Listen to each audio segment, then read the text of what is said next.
Please explain the specific strengths or talents that you would bring to the school board. Okay. My name is Brian McHugh. Of course, I'm from Hopewell Township. I have a bachelor's and a doctorate in chemical engineering. After I received my doctorate, I sought employment at Bell Laboratories because they conducted the type of research that I did for that I wrote my dissertation on.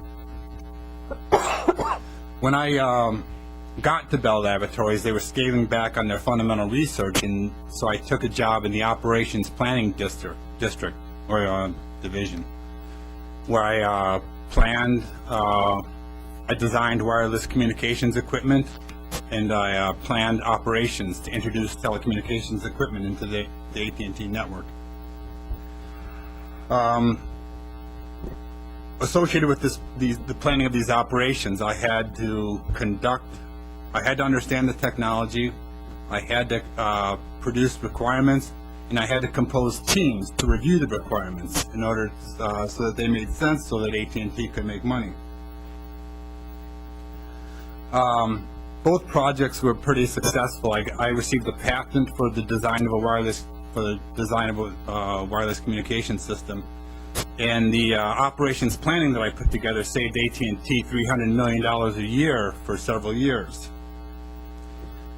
The problem that I had is these projects didn't really interest me so much, but they were still successful. I couldn't really easily transfer to what interested me more. So after 8 years at AT&T, I quit. I resigned from AT&T and was offered a position working with Cisco Systems in Switzerland to design or to develop a TCP/IP network for a Swiss telecommunications provider.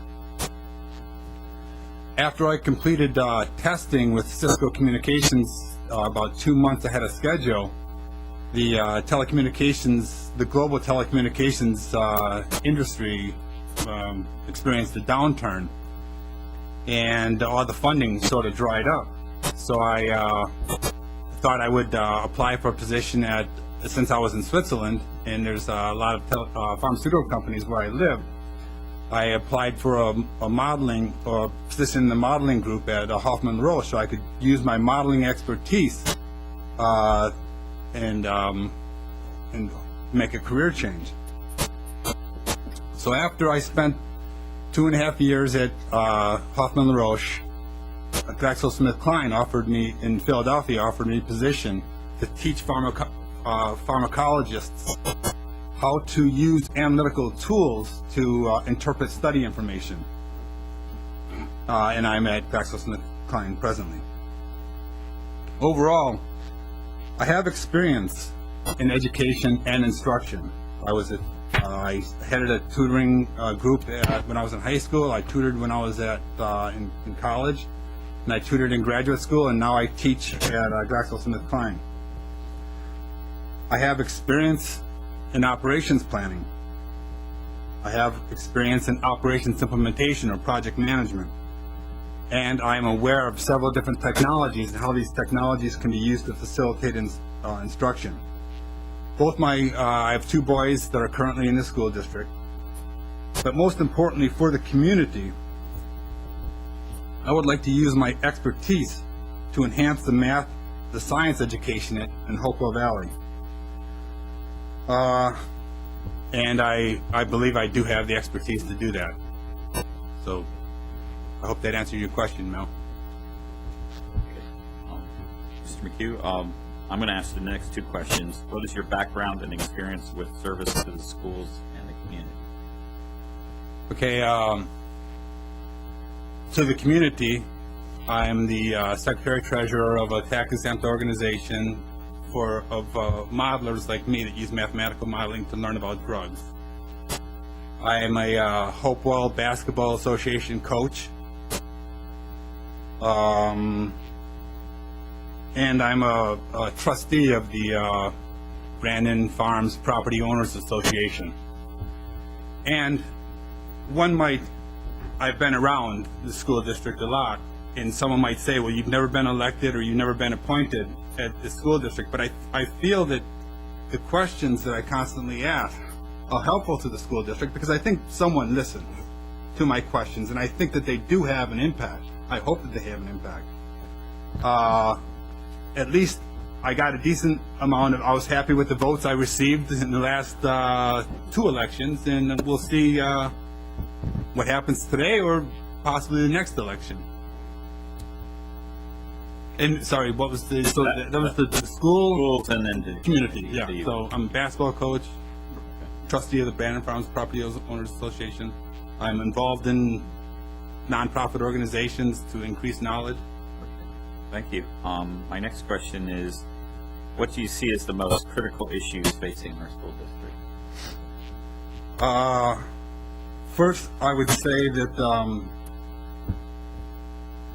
the planning of the operations can be improved a little bit. And I think that I can offer a lot of help in the planning of how the operations are conducted. Secondly, with the economic downturn, there's a shortage of funding from the state. I guess there's a lot of home foreclosures. We have to find a way to reduce spending more than we have to try to find ways where we can increase revenue.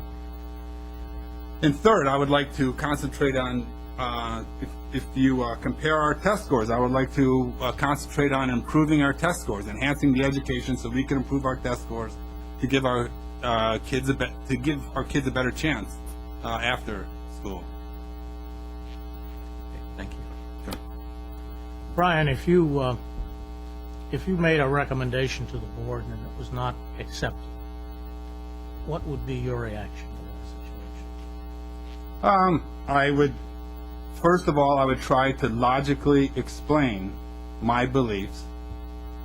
And if we had fruitful discussion, and the person, and I imagine another board member, I mean, everyone's intelligent, they could convince me and I would accept.